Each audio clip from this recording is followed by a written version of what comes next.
going on in Sydney? Well, the history is everyone must learn. Everyone should know the full history and the legacy of what Sydney was about. Now, the most important times was the early 80s, but it slowly built and it went on and on and on, and it snowballed. And the best part was probably 86, 87, 88. So those years I'm going to talk about, the important years. They come on fast and furious. It was dangerous. First offence, you went to jail. There was no joke. There was no mucking around. I was just a teenager and I was drinking. I shouldn't have been doing those things, but I did. And I consumed a lot of alcohol. A lot of brothers did. And it ended up with alcoholism. You know, they won't admit it, but I did. I stopped when I was 30 years of age. I had an alcohol problem. Now, doing run-ups and jump downs on trains and getting up, the main thing was getting up as much as you can, not just tagging inside and outside trains, doing hangouts. And the only reason you could do so much more on a train instead of going to a yard was do a run up or a jump down. Now the trains could open easily.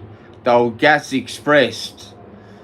You just open them and they would spread wide, and you jump down on the train, you do a throw up and you jump back on the train. Or you could do a panel. You could go from McDonald Town, Newtown, go to the bend of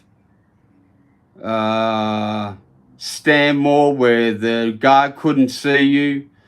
Then the next one would be Petersham. You could jump down and paint the train, and then you would have to wait until Croydon where it's on a bend and paint the train, still paint the panel, and then you get to Stratfield, you paint the train. Then every single station beyond to Bankstown, you could paint on the left side. Every station, like what, 20 stations, you could finish your panel. And then your panel went all city from Bankstown. It stayed there for 5 minutes, and then it went all city to the city, and everyone would see it. You know, and everyone's like, how did you do that panel? I seen that train earlier on. You know, so that was sneaky ways of getting up. But there was more sneaky ways. Hiding in the tunnel at St. James, where there's a manhole for a worker to hold inside the tunnel before the train met the platform, and you'd wait in there and you'd jump on the hose of the train and grab the chain of the train what clicks across where you're not allowed to go to the next carriage, the little chain across. You'd hold on to that and you'd jump up and then put your both feet up on the pillars, the two pillars, the steel pillars, and do a front runner and get up on the front runner and do a crazy front runner.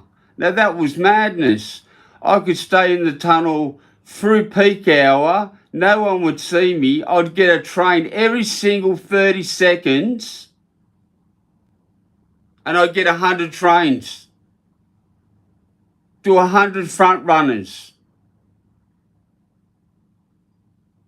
in 30 minutes. Even more. It was crazy. I needed 3-4 cans, just enough paint, because I'm doing so many front runners.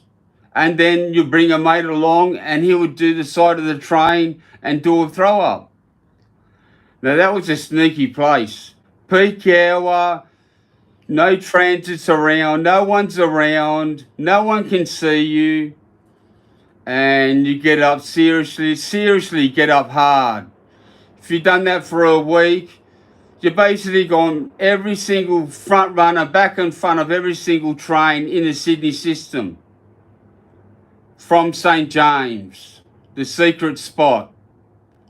It's still doable right now. Nothing's changed.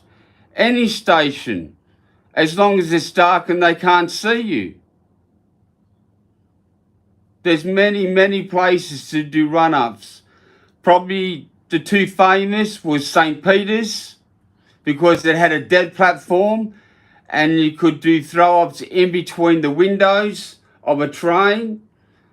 And the other place was Newtown, where you could actually walk up bricks and hit the top of the train, the highest part of the train, where the buffer's ladder couldn't go that high above a whole car, and you do a tag or a throw up, and it would last for 3-4 months.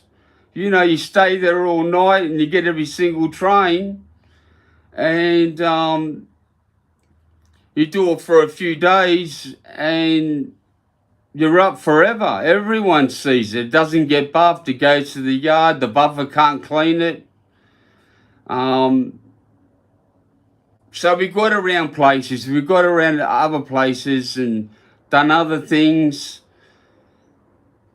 There were so many different areas to go. There were so many lines connecting to each line.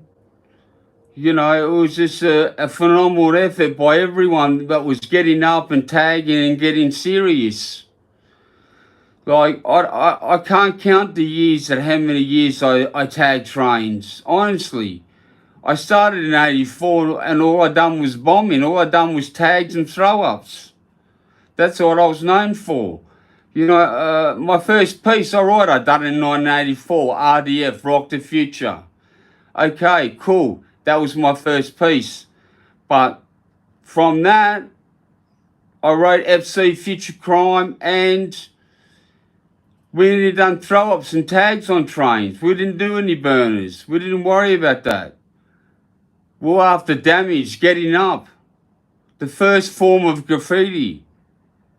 The people that respected you for doing damage, for getting up. It was known, it was true, it was wild, it was ruthless.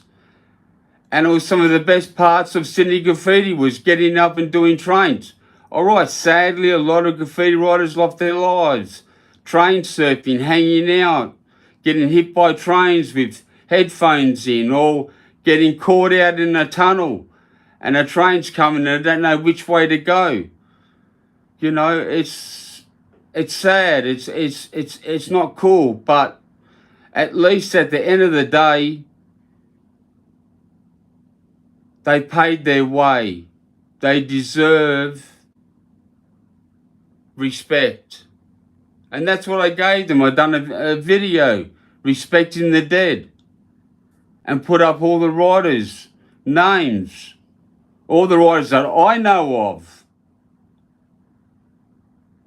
Anyway, part 2 is going to come out for that. So look out for it. It's going to be cool. But I'm going to write everyone's names down the bottom. And I wrote it all and then it just disappeared on me. And I've got other things to do. I'm going out tonight and I'll rewrite everyone's names and do a shout out for everyone and say hello to everyone. That's the way I like to do it. I know people on right now saying hello and it's cool. Thank you. God bless you. But at the end of the day, I just want to keep it real and just keep it straight and clean. You know, just positive attitude for 2024. Where there's a will, there's a way to do anything you want. It doesn't matter what it is. Peace, one love, respect.